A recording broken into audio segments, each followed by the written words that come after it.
Salam dostlar, xoş gördük. Dərslərimiz davam edir. Deməli, dostlar, bizim mövzumuz buydu ki, Allahın varlığının təkliyini birinci növbədə əqli dəlillərlə, rasional dəlillərlə necə isbat edə bilərik və ya ən azından fəlsəfi mənada isbat etməsək də necə əsaslandıra bilərik. Keçən dərsdə ilk arqumenti qeyd elədim. Bu səbəb-nəticə arqumenti idi və qeyd elədim ki, kitablarda, irfan kitablarında çoxlu sayda dəlillər qeyd olunub. Həm əqli dəlillər, həm nəqli dəlillər. Mən kitabda sadəcə onlardan ikisini seçmişəm. Onlardan birincisi Allahın varlığının sonsuzluğu dəlili idi, digəri isə səbəb və nəticə dəlili idi. Və keçən dərs izah verdim, səbəbin mənası nədir? Qeyd elədim ki, səbəb irfanda, ümumiyyətlə səbəb deyəndə bu fəlsəfədəki və kəlam elmindəki mənasında anlaşılmır. Çünki fəlsəfə və teologiyada səbəb deyəndə nədir? Səbəb, yəni bir şey, başqa bir şeyin meydana gəlməsinə səbəb olur, vasitə olur. Amma o həmin meydana gələn şey ola bilsin ki, bundan, belə deyim, sonradan asılı olmasın, öz varlığı bundan sonraki mərhələdə asılı olmasın. Bənna və bina misalını çəkdik. Amma mən irfanda bu cür deyil. İrfanda ümumiyyətlə nəticə dediyimiz şey və ya səbəb dediyimiz şey, səbəb fəlsəfədə bilindiyi kimi nəyinsə meydana gəlməsinə, nəyinsə yaranmasına şərait yaradıb sonra bir növ kənara çəkilmir. Çünki bənna binanı tikəndən sonra o kənara çəkilir. Artıq o binanın bənnaya ehtiyacı yoxdur. Amma qeyd elədik ki, irfanda o cür deyil. İrfanda belə bir rabitə yoxdur. Bu səbəb barədə danışdıq. Bu gün isə nəticə barədə danışacağıq və ümumi yekun nəticəni qeyd edəcəm ki, bu səbəb-nəticə əlaqəsindən biz hansı nəticəyə gəlirik. Deməli, irfanda nəticə səbəbə verdiyimiz tərifdən artıq bir növ aydın oldu. Əgər səbəb fəlsəfə və ya kəlamdakı kimi bir şeyin yaranmasına zəmin yaradıb, sonra kənara çəkilirsə, məcazi mənada deyirəm, kənara çəkilirsə, bu fəlsəfə teologiyada belədir.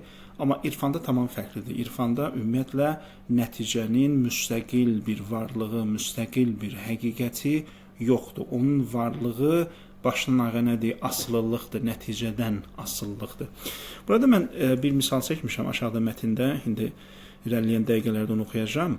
Baxın dostlar, çox sadə bir misal çəkim. Məsələn, cümlə burada quraq, sadə bir cümlə quraq. Deyirəm ki, Zeyd Bakıdan Gürcüstana getdi. Baxın, burada müstəqil mənası olan sözlər var. Zeyd, Bakı, Gürcüstan.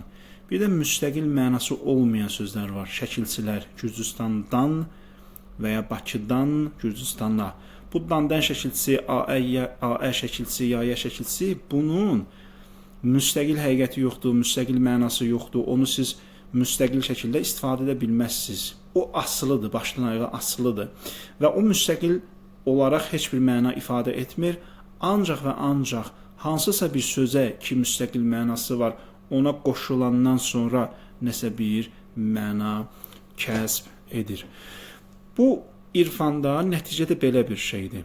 Eyni ilə o şəkilçi kimi, onun müstəqil heç nəyi yoxdur, müstəqil heç bir məna ifadə edə bilmir. O ancaq onun həqiqəti asıllıqdır. Şəkilçinin həqiqəti asıllıqdır. O isim kimi, feil kimi müstəqil bir mənası yoxdur. Onun elə mahiyyəti asıllıqdır.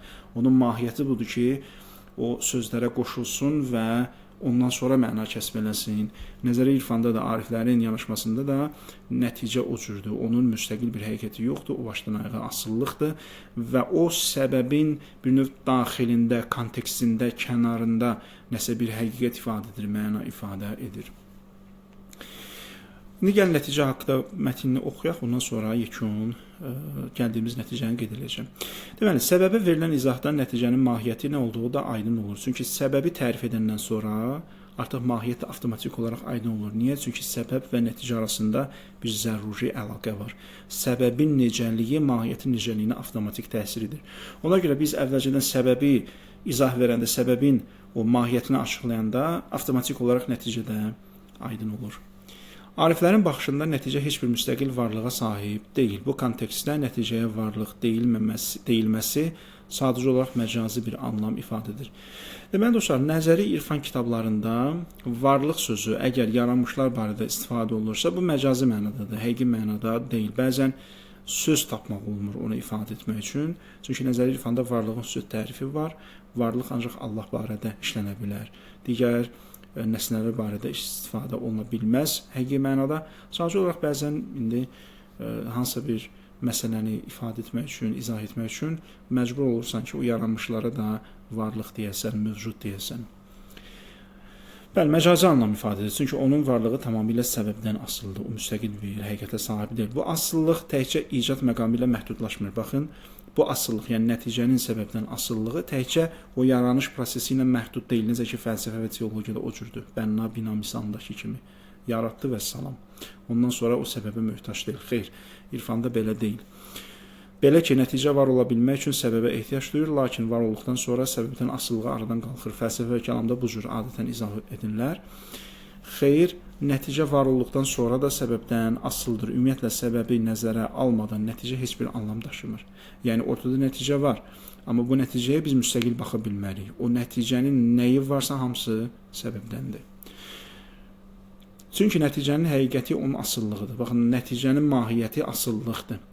Elə onun mahiyyəti odur, asılı olması onun mahiyyətidir. Onun müstəqilliyinin olmaması onun həqiqətidir. Burada asıllığı da iki şəkildə təsəvvür etmək olar. Biri var, deyirik ki, nəticə səbəbdən asıldır, yəni var ola bilmək üçün səbəbin onu yaratmasına möhtacdır. Bu bir növ asıllıqdır. Yəni, tutalım, ağac meydana gəlməsi üçün torpağa toxum əkmək lazımdır, sulamaq lazımdır. Burada ağac o cəhətdən asılıdır.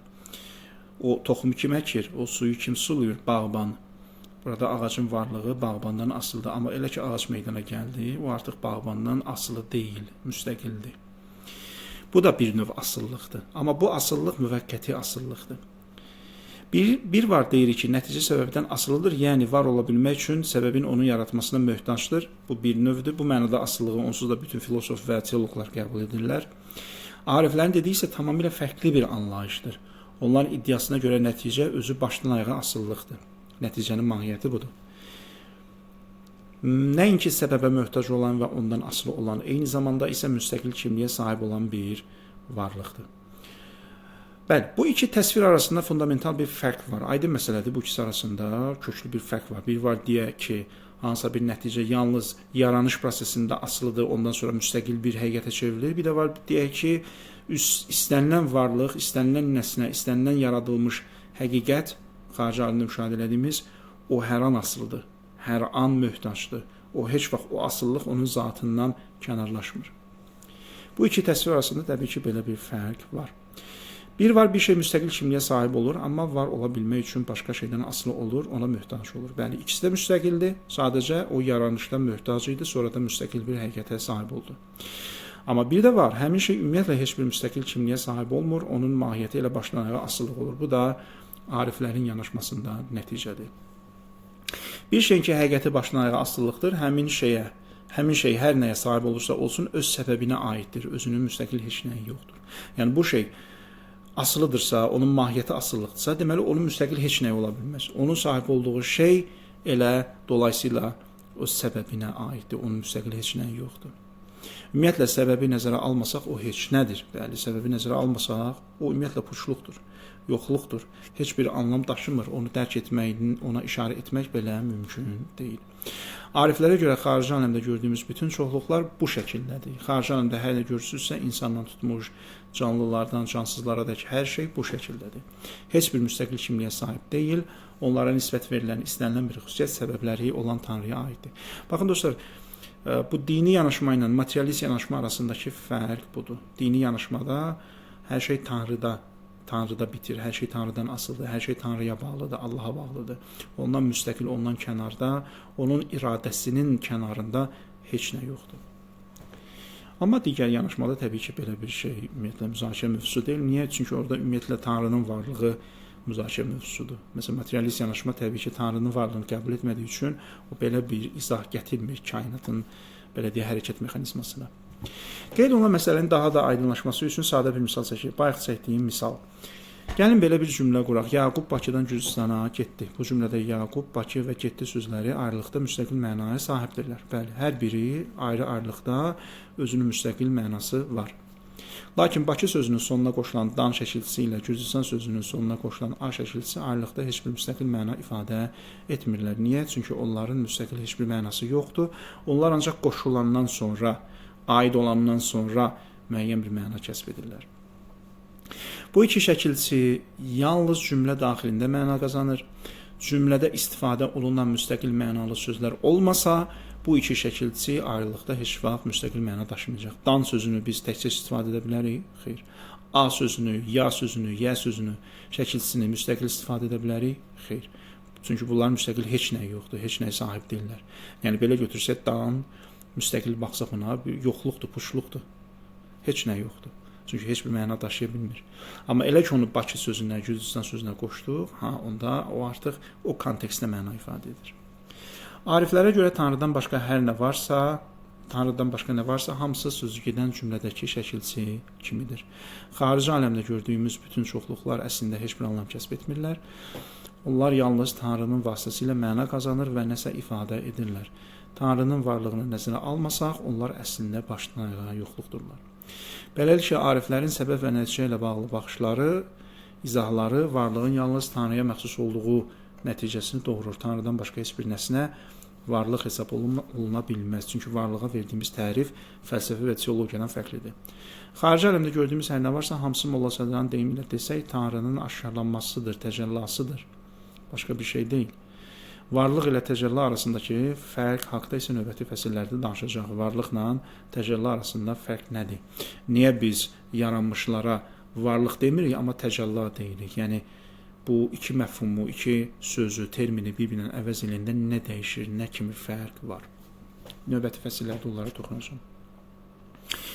Bu, deməli dostlar, nə idi? Səbəb-nəticə əlaqəsi üzərindən Tanrının varlığının təkliyinin əsaslandırılması idi. Dedi ki, nəzəri irfanda səbəb və nəticəyə verilən tərif bizi gətirib hara çıxarır? Tanrının varlığının təkliyinə çıxarır.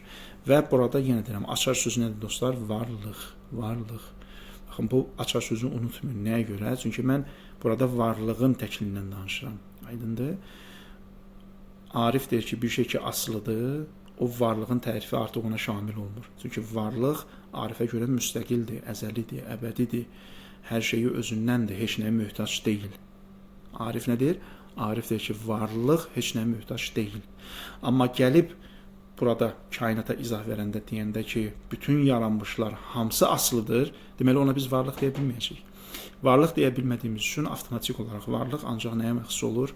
Tanrıya məxsus olur və bunlar varlıq adı qazanmır. Yaranmışlara biz varlıq artıq demirik. Ona görə burada terminləri bilmək çox önəmlidir. Daha iki fərqli dəlil. Deməli, dostlar, burada mən əlavə iki dəlil qeyd edəcəm, məntiqi dəlil. Bu dəlilləri mən kitablardan götürməmişəm, bunlar tamamilə mənə məxsusdur. Ona görə düz və ya səhv bunlar mənə məxsusdur. Bu sadəcə mənim şəxsi yanaşmamdır. Ola bilsin kimsə irad bildirər, yəni irad bildirəndə bu mənim özümə aid iraddır, başqa ariflərin fikirlərinə aid deyil.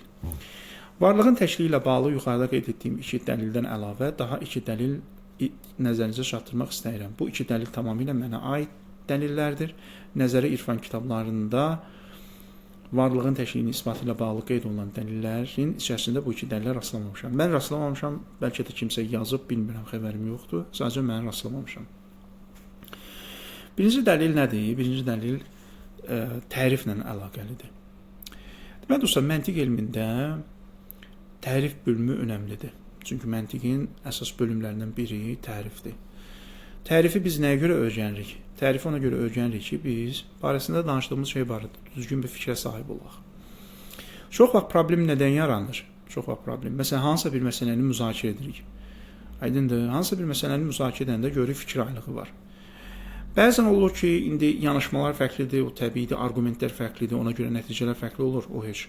Amma bəzən də görürük ki, ümumiyyətlə tərəflər, bu oponentlər, hərəsi o termindən tamam fərqli bir məna nəzərdə tutur. Məsələn, tutalım, elə götürək varlığı. Məsələn, Arif deyir, varlıq təkdir, bir dənə varlıq var. Filosof deyir, yox, varlıq çoxdur və teolog da o cür. Bunlar başlayırlar mübahisəyə, müzakirəyə. Sonra tərifə gələndə, yəni bir arifin verdiyi təriflə varlığa, filosofun və teoloqun varlığa verdiyi tərifə gələndə görürük ki, bunlar sən demə varlıq sözündən tamam fərqli mənalar nəzərdə tutulmuşlar. Yəni arifin varlıqda nəzərdə tutduğu məna ilə filosofun və ya teoloqun və ya digər hansısa bir istənilən şəxsin varlıq sözündən nəzərdə tutduğu məna tamam fərqli şeylər imiş. Belə olan təqdirdə təbii ki, bunlar heç vaxt ortaq məxrəcə gələ bilməzlər. Niyə? Çünki hərəsi bir məna nəzərdə tutur və hərəsi o zehnində nəzərdə tutduğu mənaya uyğun olaraq arqument gətirir. Deməli burada nə etmək lazımdır? Birinci varlığın tərifindən başlamaq lazımdır. Düzgün tərif vermək lazımdır. Digər məsələlərdə o cür, məsələn, ruh məsələsini müzakirə edirik. Bunlar daha çox metafizik məsələlərdə aktualdılar. Metafizik məsələlərdə. İndi təcrübi məsələlərdə onun tərifi aydın olmasa da, yəni görürük, müşahidə edirik, təcrübə aparırıq, xüsusiyyətləri məlum olur. Amma metafizik məsələlər ki, gözlə görünən məsələlər deyil, bu məsələlərdə ona görə birinci tərifdən başlamaq lazımdır. Məsələn, ruh nədir? Ruh varmı, ruh yoxdurmu? Ruh bizim insanlığımızın həqiqətini mi təşkil edir, yoxsa bizim həqiqətimizi beynimiz mi təşkil edir və s. Ruhla beyin arasında əlaqə nədir, rabitə nədir və s. Bunun üçün birinci ruha düzgün tərif vermək lazımdır. Ondan sonra nə etmək lazımdır? Bu, məsələn, sənin gəldiyin qənaətlə başqasının gəldiyi qənaət fərqli olarsa, o zaman onda müzakirə etmək lazımdır ki, mən ruh haqqında bu qənaətə gəlmişəm, sən o qənaətə gəlmisən, sən arqument edənəm, mən də arqumentimi deyim. Amma əvvəlcə ruh barədə ikimiz də ortaq fikirdə olmalıyıq. İkimiz də bilməliyik ki, ruh deyəndə nəyi nəzərdə tuturuq. Ola bilər o mən nəzərdə tutduğum şeyi qəbul etməsin, o başqa məsələ. Amma ikimiz də bilməliyik ki, biz müzakirə əsnasında nəyi nəzərdə tuturuq. Yəni, məsələn, mən deyirəm ki, ruh nədir? Mücərrəd varlıqdır, maddi deyil. Bunu mən düzgün izah etməliyəm ki, qarşı tərəflə müzakirə aparanda, qarşı tərəf məni başa düşə bilsin, nə demək istədiyimi bilsin, hansı mövqedə olduğumu başa düşsün. Ola bilər o desin ki, yox, mən ruhu bu cür qəbul etmirəm, o başqa məsələ. Amma ilk növbədə mən ruh deyəndə nəyi nəzərdə tutduğumu, o ruh deyəndə nəyi nəzərdə tutduğunu düzgün bilməliyik ki, ondan sonra biz müzakirəyə, debata daxil olaq. İndi bu tərif mövzusu önəmli mövzudur. Bu tərif mövzusunu varlığa tətbiq eləyəndə burada nə nəticə çıxır? Varlığın təkliyi nəticəsi çıxır. Necə? Deməli, dostlar, tərifin şərti var. Bu məntiq kitablarında, klassik məntiq kitablarında qeyd olunub və mən YouTube kanalımda, məntiq dərslərində tərif bölümündə ona izah vermişəm. Tərifin şərtləri var. Bir şey tərif verirsinizsə, onun şərtlərinə riayət etməlisiniz. Məsələn, həmin şərtlərdən biri nədir? Həmin şərtlərdən biri budur ki, tərif verdiyiniz şey barədə elə bir sözdən istifadə edəsiniz ki, o mənaca daha aydın olsun, daha geniş olsun, predmet etibarilə, daha geniş olsun, daha aydın olsun. Çünki siz mənaca daha aydın sözdən istifadə etməsiniz, əksinə qapalı sözdən və ya eyni, belə deyim, səviyyədə, müstəvidə olan sözdən istifadə etsiniz, o mənaya aydınlıq gətirməyəcək. Məsələn, ruh nədir? Sualına, ruh abstrakt varlıqdır desək, abstrakt sözü, abstrakt sözü. Ruh sözündən, yəni mənaca daha aydın bir söz deyil. Əksinə bəzən də qapalı sözdür. Bir çox insan abstrakt sözün mənasını bilmir. Ona görə burada heç bir nəticə əldə etmək mümkün deyil. Çünki siz tərif verdiniz, amma tərifdə istifadə edildiyiniz söz yanlışdır, seçim yanlışdır. Nə mənada yanlışdır? Yəni aydınlıq gətirmir. O hədəf hasil olmur. Bu cəhətdən yanlışdır. İnsan nədir? İnsan yəni bəşərdir. Bunlar mənaca eyni yüklü sözlərdir. Yəni insan və bəşər sinonim sözlərdir. Yəni biri o birinin mənasını açmır. Amma siz deyəndə ki, insan düşünən canlıdır. Bu canlılıq baxın insandan daha geniş əhatəli bir sözdür. Mənaca daha aydın sözdür. Düşünmək həmçinin insanın mahiyyətini izah edir. Ona görə tərifdə biz nə etməliyik? Mənaca daha aydın, daha konkret sözlərdən istifadə etməliyik. Varlığa gələndə biz belə bir söz tapa bilmirik. Yəni düşünün siz də özünüzdə, görün varlıq üçün mənaca daha aydın, daha geniş aydın olan ikinci bir söz varmı? Xeyr. Niyə? Çünki istifadə edəcəyiniz istənilən bir söz varlığa möhtacdır. Çünki siz bir söz gətirirsiniz, mən deyirəm o varmı? Görürsən belə bir şey varmı? İstər bu varlıq zehni cəhətdən olsun, istər nə bilim xarici aləmdə olsun, fərq eləmir. Əsas varmı? İstənilən bir sözü, istənilən bir məfhumu zehninizdə təsəvvür edin, avtomatik olaraq ona biz varlıq yapışdırırıq. Niyə? Çünki onun varlığını təsəvvür etmədən o şeyi biz təsəvvür edə bilməliyik. Ona görə varlıqdan daha geniş, daha əhatəli bir məfhum, bir anlayış yoxdur. Deməli, burada nə çıxır? Varlığı məhdudlaşdıracaq heç nə yoxdur. Çünki tərifdə biz nə edirik? Tərifin ümumiyyətlə mahiyyəti nədir? Tərifin mahiyyəti budur ki, biz bir şeyə tərif verəndə onu məhdudlaşdırırıq, çərçivəyə salırıq. Tərifin mahiyyəti budur. Məsələn, insana tərif verdik. İnsan nədir? Düşünən canlı. İnsanı çərçivəyə saldıq. Necə? İnsanı bir çərçivəyə saldıq, canlılıq çərçivəsinə. İnsan canlıdır, cansız deyil. İkinci çərçivə düşünəndir, düşünməyən deyil. Yəni digər varlıqlar, digər canlılar kimi deyil. Baxın, iki dənə çərçivəyə saldıq. Tərifin mahiyyəti budur. Çünki insan zehni elədir ki, o nəsnələri, həqiqətləri, obyektləri çərçivəyə salmadan düşünə bilmir. O mütləq şeyləri düşünə bilmir. O məcburdur insan zehni neynəsin, çərçivəyə salsın. Tərifin ortaya çıxması, üzə çıxması da buradan qaynaqlanır. Varlığı biz çərçivəyə sala bilmirik. Deməli, varlıq nədir? Mütləqdir. Çünki varlıq məhdud olsaydı, nə olardı? Onu çərçivəyə salacaq bir şey olardı. Amma görürük ki, varlığı biz çərçivəyə sala bilmirik. Deməli, varlıq mütləqdir. İndi kimsə gəlib deyə bilər ki, bəli, varlıq mütləqdir, amma bu ancaq zehində mütləqdir. Xarici aləmdə mütləq deyil. Halbuki bizim bəhsimiz nədir? Bizim bəhsimiz xarici aləmdən əlaqəlidir. Cavab budur ki, xeyr. Nəyə görə? Deməli dostlar, izahı verim, mətni gələn dərs oxuyarıq, çünki vaxtımız da az qalıb. Deməli dostlar, məntiqdə, fəlsəfədə belə bir bəhs var ki, zehnimizdə olan məfhumlar, bunlar xarici aləmdən hekayət edir. Xarici aləmdəki predmetindən hekayət edir. Məsələn, mənim zehnimdə bir insan məfhumu var. Düzdür? Bu insan məfhumu xarici aləmdə bu məfhumun tətbiq olunduğu, aid olduğu müəyyən bir nümunələrin olduğunu bizə göstərir. Ondan hekayət edir. Çünki xarici aləmdə varlıq olmasa, insan zehnində məna necə formalaşar? Məsələn, mən insanı görürəm, canlıları görürəm və o canlıları müşahidə edəndən sonra zehnimdə onlar barədə bir məna yaranır. Əgər mən onları görməsəm, zehnimdə heç bir məna yaranmaz, heç bir məfhum yaranmaz, heç bir təsəvvür yaranmaz. Deməli, zehnimdəki anlayışlar neynir? Onları əks elətdirir. Bəzi məfhumlar var ki, onların birbaşa xarici aləmdə nümunəsi yoxdur, eybi yox. Məsələn, məntiq məfhumlar kimi və ya fəlsəfi məfhumlar kimi, hansı ki, bu fəlsəfi məfhumları biz xarici aləmdə müstəqil predmeti yoxdur, amma hadisələrə tətbiq edirik. Məntiq dərslərində onun izahını vermişəm. Bəli, bu doğrudur. Bəzi məfhumların xarici aləmdə birbaşa nümunəsi yoxdur. Amma o məfhumlar xarici aləmdəki o varlıqları təhlil edəndən sonra zehnimdə yaranıbdır. Yəni, bu cəhətdən axırda nədir? Xarici varlıqlardan asılıdır. Yəni, mənim zehnimdə olan məntiqi məfhumlar, fəlsəfi məfhumlar, baxmayaraq ki, onların xarici aləmdə müstəqil varlığı yoxdur. Məsələn, sevgi deyilən bir şey. Sevgi fəlsəfi məfhumdur. Bu sevginin xarici aləmdə gözlə görəcəyiniz, əllə işarə edəcəyiniz bir nümunəsi yoxdur. Yəni, məsələn, telefon belədir ki, məsələn, bu telefondur, düzdür. Bu telefon, bunu göstərə bilirsiniz, bunu görə bilirsiniz və buna işarə edə bilirsiniz. Ona görə zehnimdəki bu telefon anlayışı, məfhumu birbaşa xarici aləmə mən onu tətbiq edə bilirəm. Deyirəm, bax, zehnimdəki telefonun nümunəsi budur.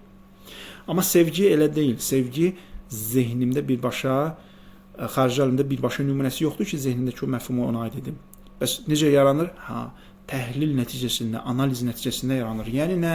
Yəni iki insanın əlaqəsini, münasibətini təhlil edəndə deyirəm, bunlar arasında sevgi deyilən bir şey var. Və nifrət dediyimiz şey necə yaranır? İki insanın əlaqəsini, münasibətini təhlil edəndə deyirəm, bunlar arasında düşmənçilik var, nifrət var. Deməli dostlar, zehnimdə yaranan məfhumlar xarici aləmi hekayət edir bu və ya digər şəkildə. İstər birbaşa, istər dolayısıyla. Varlıq da o cür. Varlıq da zehnimdə bir məfhumdur.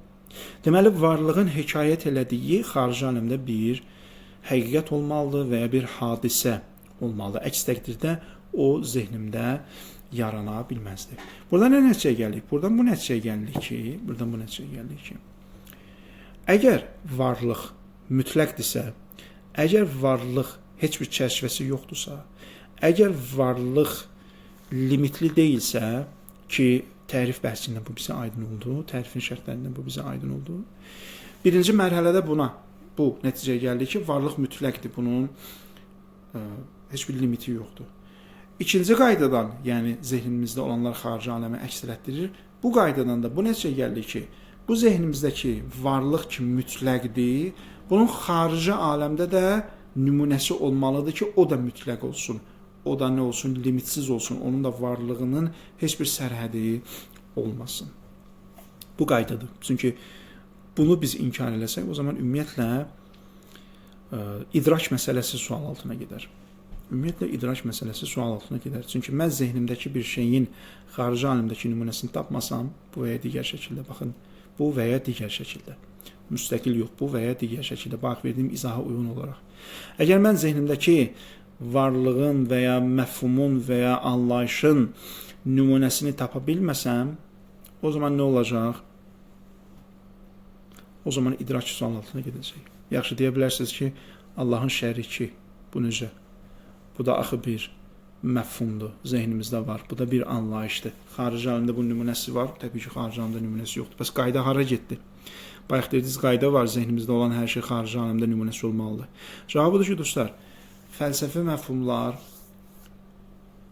bəzən yaranmasına görə fərqli ola bilər. Bəzən biz bir şeyi müstəqil dərk edirik. Bəzən də bayaq dediyim kimi təhlil nəticəsində dərk edirik. Baxın, Allahın şəriki məfhumu necə çıxdı ortaya? Allahın dərkindən sonra ortaya çıxdı. Yəni, Allahı mən dərk edəndən sonra, onun zatının mütləq olduğunu qavrayandan sonra, zehnimdə yeni bir məfhum yaranır Allahın şəriki və deyirəm ki, onun şəriki ola bilməz. Niyə ola bilməz? Çünki Allah məfhumu artıq bütün varlığı əhatə edibdir. O bütün varlığı əhatə etdiyi üçün artıq onun şəriki üçün heç bir yer qalmayıbdır. Aydındır? Ona görə qayda keçərlidir. Qayda keçərli. Burada da bu məfhum dolayı yolla nəyə dəlalət elədi? Allahın varlığına dəlalət elədi. Ona görə varlıq məfhumu, dostlar, varlıq məfhumu zehnimizdə var və bu məfhum mütləqdir. Bu məfhumun limiti yoxdur, sərhədi yoxdur və zehnimizdə olan hər bir məna, anlayış, təsəvvür bu və ya digər şəkildə xarici aləmdə bir nümunəyə, bir predmetə dəlalət edir. Varlığın xarici aləmdə dəlalət edəcəyi, hekayət edəcəyi yeganə nümunə ancaq Allah ola bilər. Ondan başqa heç bir nəsni ola bilməz. Çünki varlıq zehnimdə mütləqdir. Xarici aləmdə bizim müşahidə etdiyimiz, gördüyümüz mütləq bir həqiqət yoxdur. Gördüyümüz hər şey məhduddur, hər şey limitlidir. Deməli, onun nümunəsi yalnız nə ola bilər? Allah ola bilər. Bu bir arqument idi. Dediyim kimi, bu tamamilə mənə aid bir arqumentdir. Mən tərif mövzusunu, tərifin şərtlərini əsas alaraq buradan belə bir nəticəyə gəlirəm ki, Allahın varlığı mütləqdir. Ona görə varlıq məfhumu ancaq Allah üçün keçərlidir. Belə dostlar, inşallah növbəti dərsdə bunun mətnini oxuyarıq və yenə izah verərəm. Bu dərslər ola bilsin biraz ağır olsun, amma insanı düşündürən, düşünməyə sövq edən mövzulardır. Yəni, insan hər zaman bayağı mövzular üzərində baş sındırmalı deyil, bayağı mövzulara vaxt sərf etməli deyil. İnsan bəzən bu cür ağır mövzulara da vaxt sərf etməlidir, ağır mövzular üzərində düşünməlidir. Bu, beynimizi inkişaf elətdirən əsas amillərdən biridir. Çünki insan nə qədər ki, beyni inkişaf edir, inkişafdan dayanmayıb, o yaşayır. Beynimiz inkişafdan dayanandan sonra o elə ölüm oradan başlayır. Lazım deyil ki, insan cismi ölsün. Xeyr, mənəvi ölüm oradan başlayır ki, insan artıq onun üçün maraqlı olan, həyatı önəm daşıyan fundamental məsələlər üzərində düşünmür. Xülasə, bu dəlil haqqında bugünlük bu qədər. İnşallah növbəti dərs mətni oxuyub əlavə yenə də izah verərəm. Bugünlük bu qədər. Hələlik.